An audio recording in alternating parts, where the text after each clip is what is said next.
Hey guys, welcome back to the Team Ham channel. This is James from Team Ham. And before we get to the Thegrea deck profile, which most of y'all are, the reason why y'all are here, I just want to give a quick message to y'all. And just wanted to say that thank you so much for all your support on this channel. Thank you so much for all the love that you guys put on the comments for our videos. We really do appreciate it. I know we haven't really done a message directly addressing y'all, but I just wanted to take the time to say thank you very much. And I've also seen some people put some love on Facebook and other social medias for us, and I just want to say thank you so much. Me and our little mascot, Kit Kat, right here. See? So thank you, thank you. I know that the last few days we haven't been putting much out with 4th of July just happening, and I've been out of town myself, so I haven't really been able to put any videos together and upload for y'all, and that's on me.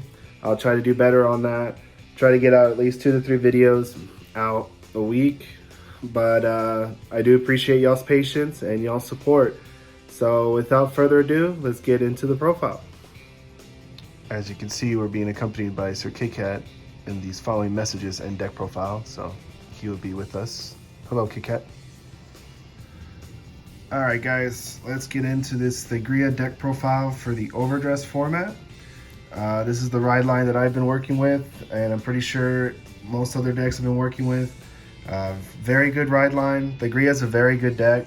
She's able to swing more than 3 times. She's able to swing for decent amount of numbers. She's surprisingly able to get hands, and it's really not that hard to set up with the deck. The only issue with the deck that I'm seeing is that if you cannot Persona ride for whatever reason, your deck doesn't really do anything. So keep that in mind when you decide to play this deck. And the main boss is the 3 right here. So her ability is once per turn you can counterblast. Look at the top 5. Call up to 1 grade 2 or less unit card from among them to rear.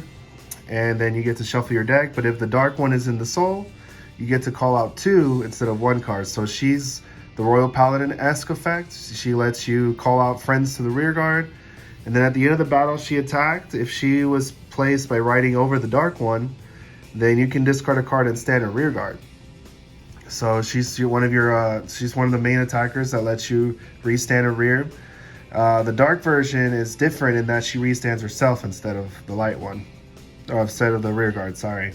As you saw with the grade 3, because I said earlier, it's a Persona Ride based deck, you have to run the full playset of the Persona Rides. So I have the other 3 copies of the light, and then this is the dark one right here. So she says that you can retire 2 of your grade 2 or less rear guards to choose one of your opponent's rear guards and retire it. But if the light one's in your soul, then you can retire all your opponent's rear guards in the same column as the unit you chose. So she's like a field control. I hardly ever use that first effect. I mainly use the second effect of her, and which is at the end of the battle she attacked. If she was placed by riding over the light one, you can counterblast 1 and discard a card from hand to restand herself for a drive -1. So instead of standing a rear guard, she'll stand herself back up. Very solid game plan of going light to dark to light to dark. And the reason why that works is, if you're not aware, is you can read from both of them. They say that if you normal ride from hand a unit with Thegrea in the name, so this one or this one, or potentially any future grade 3 Thegreas they decide to make, that would be considered a Persona ride. So you just interchange back and forth, back and forth. It's a really cool way to play the deck, especially in Overdress. And it's really nice being able to just ride 1, 3 or the other, and you still get a Persona ride. So that's the main gimmick of the deck right here. And again, if you cannot Persona ride for whatever reason, especially alternating Persona rides, you'll realize real quick that the deck doesn't really do much. And then for the other grade 3 I actually run 2 of this card, the Big Snake Witch Solaria. So the reason why I run her is because when she's discarded during your turn, you can counterblast Soul Blast and draw a card. Now, resource management in this deck is a little bit challenging, I feel, especially if you're not used to balancing your resources. So this deck will definitely help you learn on how to balance what resource you want to use, like counterblast or soul blasting. But once you get the hang of it, it's not too bad. So I feel when I play my version of the deck, I have the extra counterblast and soul blast to use this card. And I also run her in here because of a grade 2 that I'll talk about later on. Allows me to put her into the soul to set up for another grade 2 that I'm about to go into. So I think she's just a very well-rounded card in this deck. I would not run more than 2.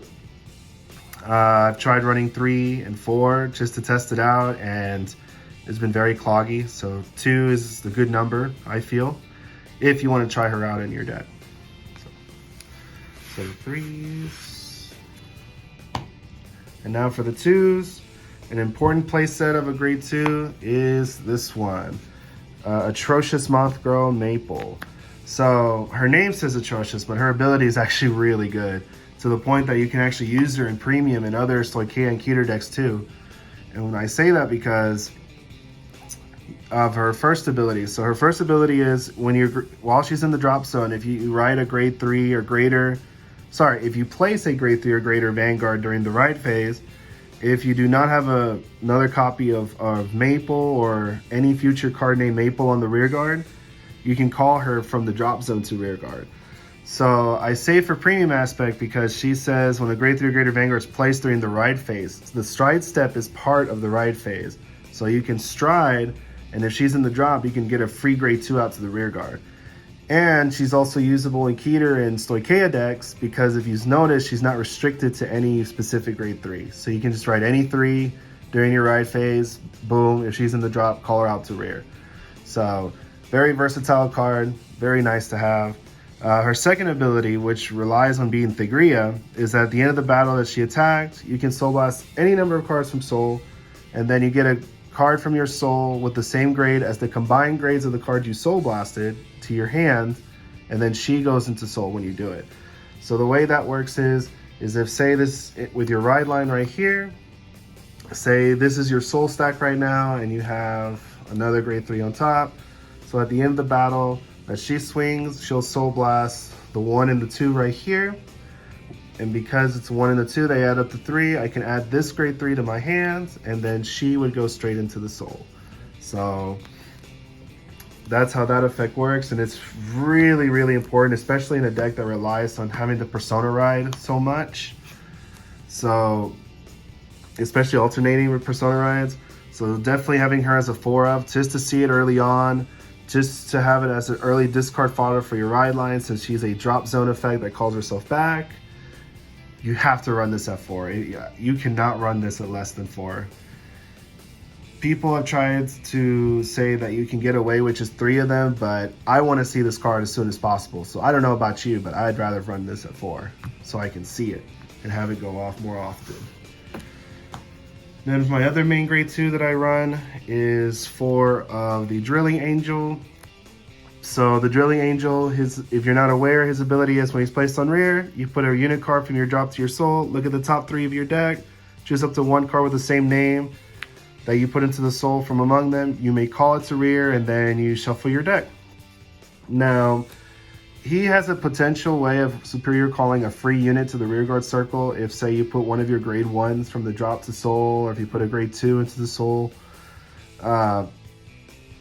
It's nice if you hit the card you put into the soul, but if you don't, that's not really a detriment. The main focus of this card is to generate soul, and so you can combine him with the grade 3 that I was talking about earlier with the Big Snake Witch Solaria.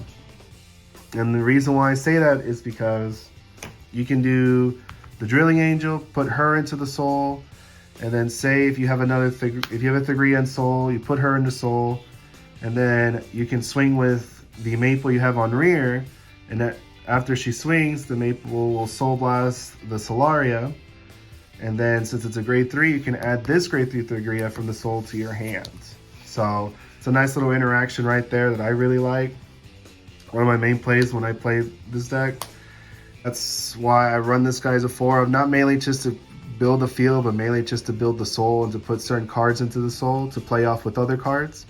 So I think this guy is definitely a 4-of. I've seen many other Thegrea decks run this guy as a 4-of as well, so it just makes sense. It's a free card, free resource generator for soul. Why not, right?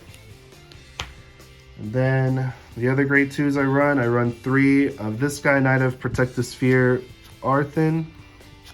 He mainly gives resist to other rear guards that have different card names than him if he's in the front row.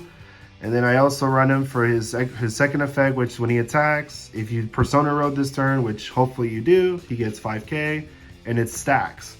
So he can combine really well with the light Thegrea, as in you can swing with him first, get 5, swing with her, then her skill restand. When he swings again, he gets another 5. So definitely a beater in the deck. I like it. And then of course, because it is a Royal Paladin-esque deck, I have to run the Avatar, right? I have to run the 2 copies of the Blaster Blade. Now, the main reason why I run Blaster Blade in the deck, he retires very pesky interceptors. So any grade 2s in the way, or any decks have grade 3s that can intercept, he just pops them off the field. He's also really nice against Magnolia. When they have grade 2s in the back row, like say a bear, or they have another grade 2 in the back that you want to get rid of, you can call him, you can counterblast to choose their grade 2 and retire it. So that's why I run him as a 2-of. He's actually come in quite a few times in clutch in some of my matchups. So if you have the space in your Thegrea deck to run it, I would suggest the 2 at least. This is really nice to have. And then for the grade 1s, obviously we have the 4 PGs, because the PGs, self-explanatory. And then I run 2 of this Divine Sister Fasciata. Once per turn, if you draw a trigger, you can Soul Blast 2 to countercharge. I don't use her effect very often. There are some games I don't use it at all. But if I have the spare soul and I need the counterblast, I'd rather have this and have the option to do it than not have the option at all and just go, man, I wish I had a countercharger. At least with this, I have a potential to countercharge, and I'll take that. And I run 2 of this guy, the Life-Saving Angel Thegrea. I hope I said it right. So he says, well, he's in the back row. If the unit in front of this unit stands by a card effect, you can bounce him back to hand. So I run him in here because, as you saw, Thegrea, the light one and the dark one restand either themselves or rear. So you have multiple chances to trigger this guy. I also use him because when he bounces to hand, that's an extra 5k shield in hand, and sometimes that 5k shield matters. He's also a free discard fodder for your Thegreas if you really need the discard for them and you need that extra card. He can be that card. I know a lot of people are running for the angel that retires herself to draw for a Soul Blast.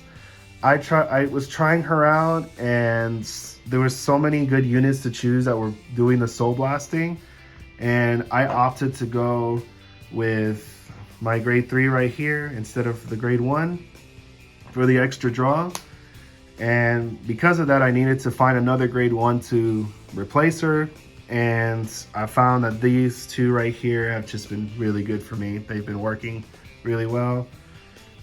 If you want to run the grade 1 that's Soul Blast to draw instead, you can easily take these out for her, if that's what you prefer. And for the triggers, I like to run Rainbow. So I have the 4 fronts, the 4 crits, the 3 draw triggers, and for the heals, I'm actually trying the 2-2 split right here of the new heal that just came out in the Festival Collection with the 15k shield heal. The reason why, I've noticed a lot of decks have been getting criticals by effects, and having that extra shield is really nice to have against those type of decks. For example, Seraph or the Dark States decks, and Gravidia as well. Just having the extra shield is really nice. That's why I'm trying her out as a 2-2. Haven't play tested enough to give a solid review on it, but it's 50-50. It's not too bad. Would I keep the 4 15k shields and opt of running the 2 of these? I mean, that's what I was doing originally, and it was working for me. But, you know, a few times this has come in handy, and I was really happy to have it when I did need it. And yeah, so those are the heals, and the Rainbow just for the fact that your front, I feel that some people are trying to do crit focus and they're trying to crit the opponent out. I feel the deck already has enough pressure, but it needs a bit more power behind it. So that's why I opt for the fronts. That way my rear guards can hit a bit bigger. Also 20k shields is solid. So, but we still keep the 4 crits that go into soul because again, resource management is a thing in this deck. So having extra cards that can go to soul is nice. And then the 3 draws just to draw more combo pieces and 10k shields. And for the over trigger, we run the Keter Sanctuary OT because it's Keter. We have to, right? Hopefully you guys enjoyed this deck profile of Thegrea. I hope I explained it a little bit to y'all's understanding, to y'all's liking. If not, just let me know. It's been a while since I've done one of these. So yeah, just trying to get back into the swing of things. And again, I appreciate y'all so much for y'all's support. Thank you very much. And we're gonna try to put more videos up. And I just want to let y'all know that this channel wouldn't be up and running, and we wouldn't be putting the effort into this channel without you guys there to watch us, support us, and like the content we do. Because y'all like it so much means that the content is worth making. But with that, guys, y'all take care. Have a good rest of your day, and peace out, guys.